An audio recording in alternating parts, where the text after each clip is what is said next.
What's up, everyone? We're a couple weeks into the new rotation now, so I figured it would be a perfect time to do a tier list. So here I have 17 of the best decks. I'm gonna rank them from S tier down to tier 3. Let's start up with ADP Zacian. Now this should be no surprise to anyone. It's tier S. I don't want to beat it into the ground because I know everyone's been talking about it recently, but it wins the game so fast. You can win in 4 turns or less. A lot of times you just win on the first turn of the game just by playing ADP Zacian. Yeah, it's not easily countered, wins really fast. It also utilizes Mawile GX, which is just extremely unfair and can win you the game on turn 1 if you catch your opponent off guard. So spoiler alert, this is the only deck in tier S, and we're gonna measure all the rest of the tiers and all the rest of the decks based on ADP being tier S. With that being said, let's get out some of these tier 3 decks that could have potential, but they just can't beat ADP, so that's why they're in tier 3. So a controversial one I know is Mad Party. And I think this deck is really good, but there's just no way for it to beat ADP, so I can't put it any higher than tier 3. I know a popular deck among streamers is Aeropod, and I think that Aeropod is alright. It has some consistency issues, and it also can't beat ADP, so it belongs in tier 3.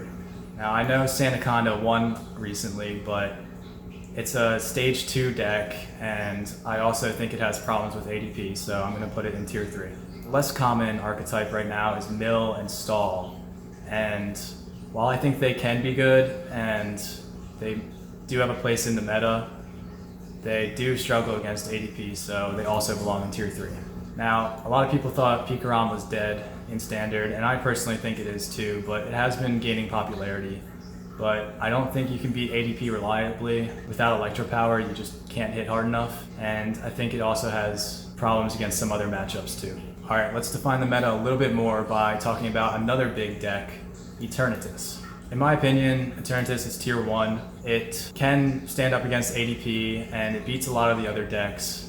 It beats one of the old decks, Dragapult, very easily. I think the only reason it isn't tier S is because you have problems with Zamazenta, and you also have some consistency issues. Another deck in tier 1 is Lucario and Melmetal tag team with Zacian. I think this deck is really good. You can beat ADP Zacian, you can beat Eternatus, but you do struggle against fire decks, so I can't put it in tier S because it can't really deal with fire decks too well. But I will say Lucario and Melmetal is probably the closest to tier S amongst the tier 1 decks. Another deck that came out in Darkness Ablaze is Centiskorch. Now, Centiskorch has a lot of potential, but I think it has some consistency issues, and I think you struggle against Eternatus, but you do have some other good matchups. I'm not personally a fan of it too much. I think it belongs in tier 2. Intelion is pretty popular still, so I don't think it can belong in tier 1.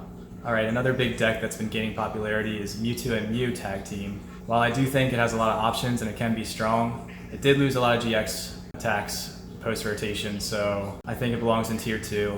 It also can struggle against ADP Zacian, so I can't really put it in tier 1. It struggles against Baby Blacephalon, and since it's gaining popularity, it could start to see some counters like Mimikyu or Power Plant, or maybe even like a Vitality Band in ADP Zacian. So I actually think Baby Blacephalon is a tier 1 deck. It can knock out anything, it's a really good one-prize attacker.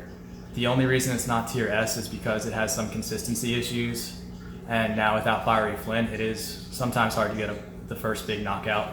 But it's still a very powerful deck, so I'm putting it in tier 1. Now, Dragapult used to be a tier 1 deck, but with Eternatus running around everywhere and, well actually, yeah, basically just because Eternatus is so popular now, Dragapult can't be in tier 1 anymore. So Dragapult's moved into tier 2. Still has a lot of good matchups. Not many people are teching for it anymore. It's basically just a worse play than the tier 1 decks just because Eternatus is so popular. So this Bird Trio tag team is gaining popularity.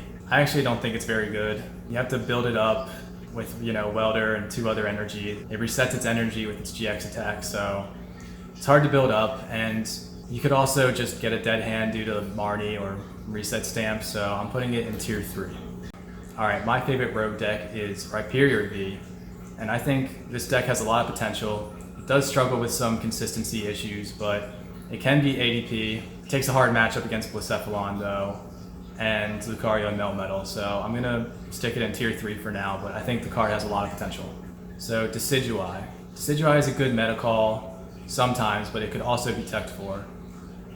Its ability is just very powerful, so I think for that reason I'm going to put it in tier 2. It can't be in tier 1 because it's a stage 2 deck and it could be teched against. Centiskorch is playing a lot of Volcanion. I mean, ADP-zation is playing text for it, so it belongs in tier 2 for now. Alright, Intelion.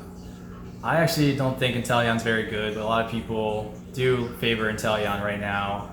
But I haven't had too many problems beating it with various decks. But I do think it's decently strong and can win. So it belongs in tier 2. It's better than the tier 3 decks for the most part, but can't quite stand up to some of the tier 1 decks. Alright, and last but not least is Salamence. Salamence V and Salamence V Max both have very strong attacks.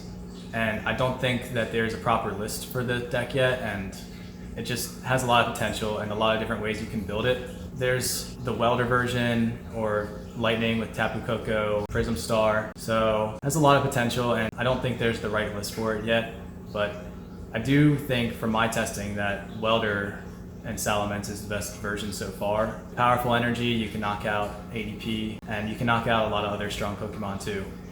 So I'm going to put it in tier 3 for now, but I think it's pretty close to becoming a tier 2 deck, and with some more testing and the right list, it could probably move up into the tier 2. So I only included decks that I thought were actually good. If it's on this list, I think it's a good deck. Even the tier 3 decks are still pretty good, but if you are playing a deck that didn't make this list, it could be in tier 3. I didn't want to make tier 3 like too big or anything, but tier 3 could include like Sableye V or maybe Torkoal V. But if it's not on this list, it's tier 3 at the highest, but it could even be lower than that.